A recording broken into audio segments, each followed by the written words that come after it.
Now to our continuing coverage of those massive wildfires that have resulted in the death of at least 55 people now. Maui police saying up to 1,000 people are still unaccounted for.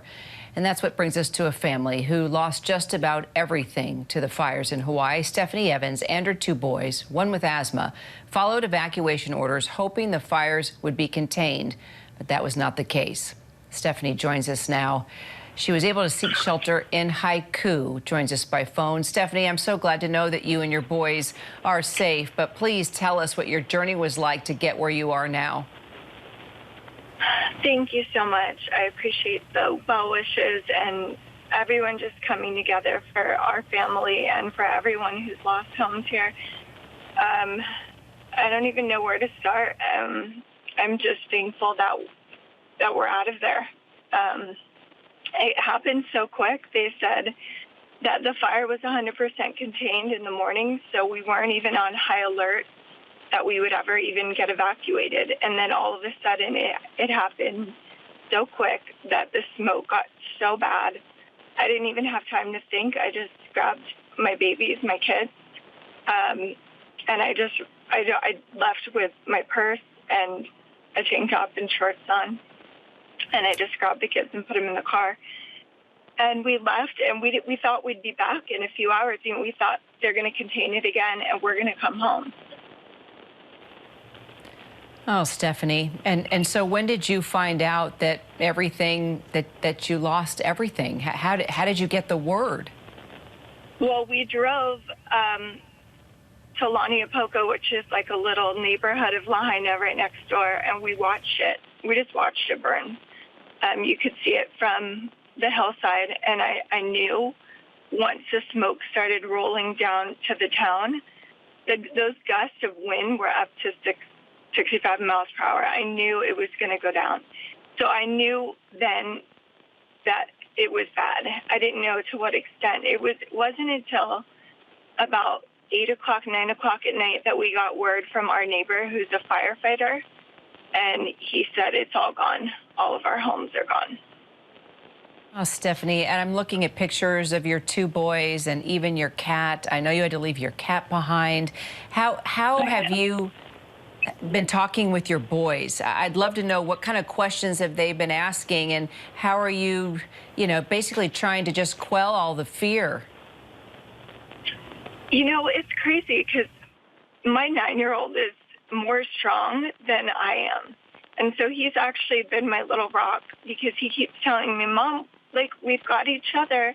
That's all that matters. And he's so thankful for just getting a little toy from the thrift store and not complaining. You know, my little one he's been a little bit more like, Mommy, I want to go home. And it breaks my heart. But I just keep telling him, like, home is where we are. It's when we're together. So it's hard, to be honest. I haven't been as strong as I would like to be. Well, you are being strong, Stephanie. You got your kids to a safe place. You knew you needed to get out of there quickly. You have a 9-year-old who's lifting you up. I mean, you are clearly counting the blessings, that is for sure. And I know that you had mentioned you also noticed the school, also the boys' school got burned down. So what does this mean for what's next? They're about to start school. They're supposed to in a few weeks. So how are you thinking about that and processing that right now? Well, their school means everything to us. It's our community, Sacred Heart. It's a Catholic community, and the unbelievable thing is the entire school burned, but the church is still there. And so we just believe that that's God, and that's a sign that we will rebuild, but it's going to take a long time. It's going to be years before we can get Lahaina back to. So it's a feeling. It's so hard because it's like I know we're going to have to move to this side of the island. I know we're going to have to start over at a new home, a new school, and it's just very tough to swallow. Well, the best part is the Sacred Heart community is all over, and that is just incredible that the church is still standing. I'm not surprised, right? And I think that is a signal of sunshine and hope. I mean, that's pretty incredible. Yes. And your mom, too, I know she lost her home. She was in a very historical neighborhood. How's Mom? You know, she's taking it.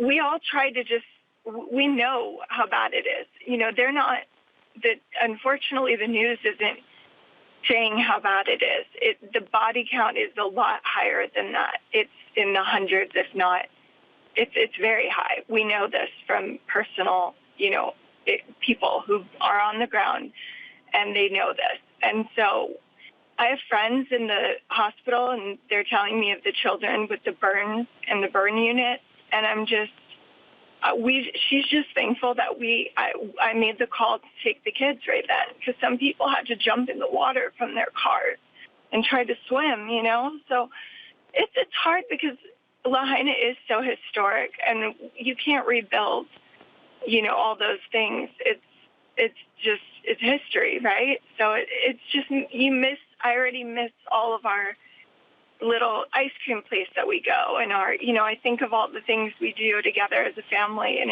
it's really tough. And I haven't even been able to go back there. They are not letting us go back yet. It's probably a good thing for many reasons, including even mental health. You have a lot to process right now.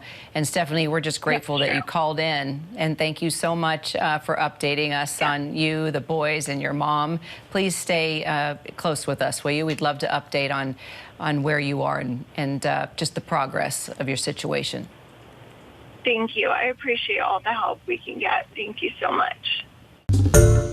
Hi, everyone. George Stephanopoulos here. Thanks for checking out the ABC News YouTube channel. If you'd like to get more videos, show highlights, and watch live event coverage, click on the right over here to subscribe to our channel. And don't forget to download the ABC News app for breaking news alerts. Thanks for watching.